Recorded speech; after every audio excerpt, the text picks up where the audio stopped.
प्रभु का नाम का महिमा हो। परमेश्वर आपको बहुत आशीष दे। यीशु मसीह का अनुकरण करने का मतलब क्या है, इस बात को हम लोग देख रहे हैं।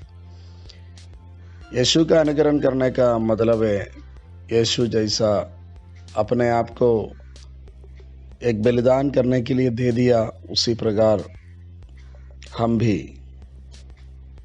अपने आप को, जी हाँ, एक बलिदान होने के लिए देना।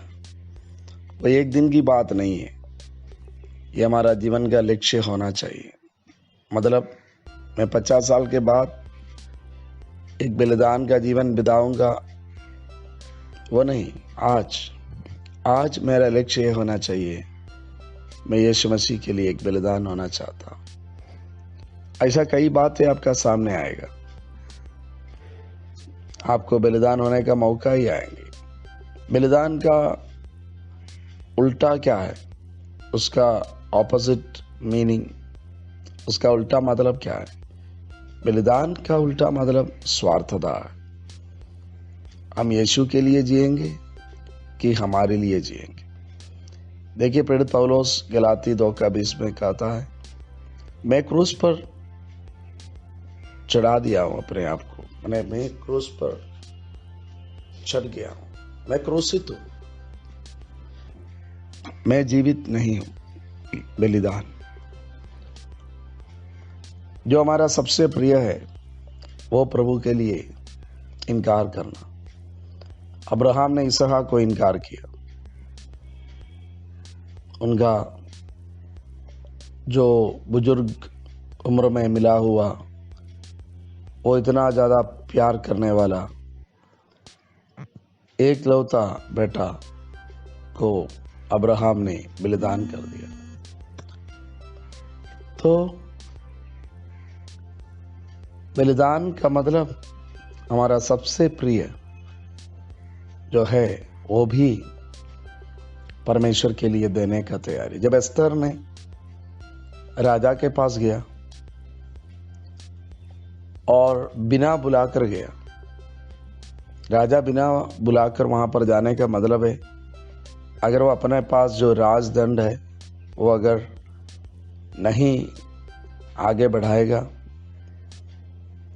तो उसका मृत्यु है। लेकिन एस्तर जब गया, राजा ने बोला, क्या चाहिए? अगर इस देश का आधा भी तुम मांगेगा, दे देंगे, बताओ क्या चाहिए? तो वो उनसे प्यार करते थे, इसलिए उन्होंने, वो राजा ने अपना देश का आधा भी देने के लिए तैयार हो गए। तो जब हम किसी के साथ हमारा प्यार है, समर्पण है, लगाव है, उसी के आधार पर हम उनके लिए देते हैं। हम हमारे बच्चों के लिए हमारा जमीन का पूरा हिस्सा देते हैं, लेकिन क्या पड़ोसी का बच्चे के लिए देते हैं? वो भी तो हमारा बिल्कुल बगल में रहता है। इसको हम 10 बीघा जमीन दे देंगे, मेरा पूरा जमीन, लेकिन मेरा पड़ोसी को एक धूर भी जमीन नहीं देंगे, एक कट्टा भी नहीं देंगे। लगाव की बात है। अगर मेरा यीशु से लगाव है, तभी हम बलिदान हो सके। यीशु के लिए हमको बलिदान होने का जरूरत नहीं है। मतलब मेरा बलिदान से यीशु को कोई फायदा होने वाला नहीं।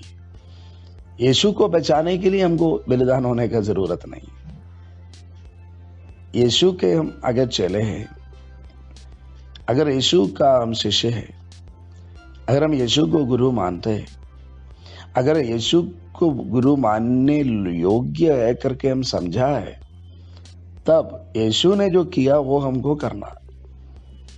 यीशु ने लोगों के लिए अपना जीवन को बलिदान किया। प्रभु का वचन में हम वही देखते हैं। यशायाह नबी का पुस्तक में उसका 3 पद में लिखा है, वह तुच्छ जाना जाता और मनुष्यों का त्यागा हुआ था। वह दुखी पुरुष था, रोग से उसकी जान पहचान थी, और लोग उससे मुख फेर लेते थे, वह तुच्छ जाना जाता और हमने उसका मूल्य न जाना। और आगे क्या लिखा है? निश्चय उसने हमारे रोगों को सह लिया और हमारे ही दुखों को उठा लिया। देखिए देखिए, यीशु मसीह का पहचान था रोगी, और उससे पहले जो 52 अध्याय में 52 अध्याय में लिखा है, उसको देखने से आदमी का सा जान नहीं पड़ता था। वो जो क्रूस पर पड़ा था, उसको देखने से, या मार खाए हुए वो जो जा रहा था, उसको देखने से ऐसा लगता था ये क्या है, ये तो आदमी का रूप नहीं है। उतना वो मार खाया, विरूप हो गया, सबने उनको तुच्छ जाना, कोई उनका और ध्यान नहीं दिया। जी हां, और वो मनुष्यों का त्यागा हुआ था, दुखी पुरुष था। ये सब क्यों हुआ? 4 पद में उसका कारण लिखा, निश्चय लिखा, निश्चय उसने हमारे रोगों को सह लिया और हमारे ही दुखों को उठा लिया। प्यारो, यही है यीशु का सैक्रिफाइस, यही है यीशु का सफरिंग। प्रभु का वचन कहता है, केवल यीशु में विश्वास करने के लिए नहीं, उनके लिए दुख उठाने का भी परमेश्वर ने हमको वर दिया। तो ये बलिदान, ये दुख, ये सफरिंग क्या है, क्यों है? यीशु को बचाने के लिए नहीं, यीशु को खुश करने के लिए नहीं, वो एक हिपोक्रेसी नहीं, एक पाखंडीपन नहीं, दिखावटी नहीं, बल्कि यीशु ने जैसा हमारा रोगों को सह लिया, हमारा शरीर का, प्राण का, आत्मा का रोगों को यीशु ने सह लिया, उसी प्रकार दूसरों का दुख मिटाने के लिए हमको अपना जीवन को बलिदान करना है। जी हां, जब हम प्रभु का, यीशु का वचन लेकर जाते हैं तो वो होता है। कल हम जमुई जिला में, कल और परसों भीतर की गांवों में गए थे। वहां पर हम 18 साल पहले जाते थे, एक भी विश्वासी नहीं था उन गांवों में। उदाहरण के लिए लक्ष्मीपुर ब्लॉक में हम जाते थे, चिनवरिया पंचायत में जाते थे, एक भी विश्वासी नहीं, एक भी कलीसिया नहीं। उस समय हम पास्टर गब्रियल जमुई में जो रहते हैं, हम लोग जाते थे, बाइक में जाते थे, और वहां पे जो सरकारी स्कूल में उसमें सोए हैं, और पुआल के ऊपर सोए हैं। एक छोटा सा स्कूल पदयंग है, उनके साथ हम लोग शुरू किए थे और बार बार वहां पर जाते थे। लेकिन आज वहां पर उस समय एक भी विश्वासी नहीं, एक भी कलीसिया नहीं, रोड अच्छा नहीं था।